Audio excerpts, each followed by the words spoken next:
ఓ యాజ్ఞవల్క్య, అసతో మా సద్గమయ అన్నావు కదా. అసత్యములో ఉన్నాను, సత్యమునకు నడిపించని నేనే సత్యమును, నేనే మార్గమును, నేనే సత్యమును, నేనే జీవమును, మృత్యోన్మా అమృతం గమయ అన్నావు కదా. నిన్ను మృతస్థితి నుంచి అమృతత్వానికి, నిత్య జీవానికి చేర్చడానికి ఇదిగో నా ప్రాణమిచ్చి తిరిగి లేచిన వాణ్ణి నేనే. తమస్సోమా జ్యోతిర్గమయ, చీకట్లో ఉన్నాను వెలుగులోకి నడిపించన్నావు కదా. నేను లోకమునకు వెలుగును అన్నాడా లేదా యేసయ్య? నేను లోకమునకు వెలుగును, నా యందు విశ్వాసం ఉంచువాడు చీకటిలో నడవక వెలుగులో పయనిస్తాడనేది సాక్షాత్తు యేసయ్య చెప్పిన మాట. ప్రియులారా, మీకేమర్థమవుతుంది? యథార్థవంతులైనటువంటి మునులు కొందరు దేవాన్వేషణ జరిగిస్తే వారికి ప్రత్యక్షమై తను తాను బయలుపరుచుకుంటే ఆ ఇచ్చిన ప్రత్యక్షతలే కొన్ని వేద సాహిత్యంలో మెన్షన్ చేయబడ్డాయి.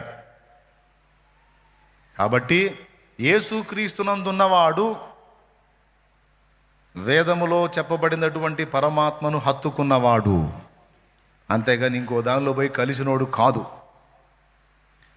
ఈ రూపేణా చూసినా భారత రాజ్యాంగం ఇచ్చిన హక్కుల ప్రకారం తమకిష్టం వచ్చిన విశ్వాసంలోకి వెళ్ళొచ్చు అనే ఆ రూపేణా చూసినా పూర్తిగా మనకి మన విశ్వాసాన్ని మనం ఫాలో అవడానికి 100% మనకు స్వేచ్ఛ ఇవ్వబడింది.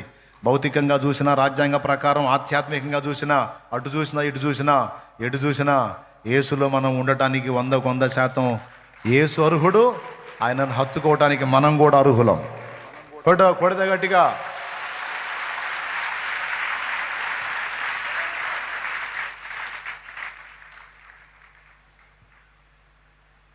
ఎందుకు ఈ విషయాలు ప్రస్తావిస్తున్నానంటే, చిన్న చిన్నగా ఒక్కొక్కటి ఇట్లా అమలు చేసి ఫైనల్గా ఏం సీన్లోకి తెస్తారో తెలుసా? మత నిరోధక బిల్లును సీన్లోకి తీసుకొచ్చి, యాంటీ కన్వర్షన్ బిల్లును లైన్లోకి తీసుకొచ్చి యేసు ప్రభుని ప్రజలను నమ్ముకోకుండా అడ్డగించడానికి ఒక భయంకరమైనటువంటి కుట్ర జరుగుతుంది భారతదేశంలో. అర్థమైందా? ఆఖరికి నువ్వు ఏ దేవుణ్ణి నమ్మాలో కూడా వాళ్ళే నిర్ణయిస్తారన్నమాట. ఇది నియంతృత్వం కాదా? ఇది బానిసత్వం కాదా? ఇది స్వేచ్ఛగా భారతదేశంలో మనిషి బ్రతకడానికి ఏర్పరచబడిందా? ఒక మతాన్ని బలవంతంగా రుద్దడానికి ఏర్పరచబడిందా?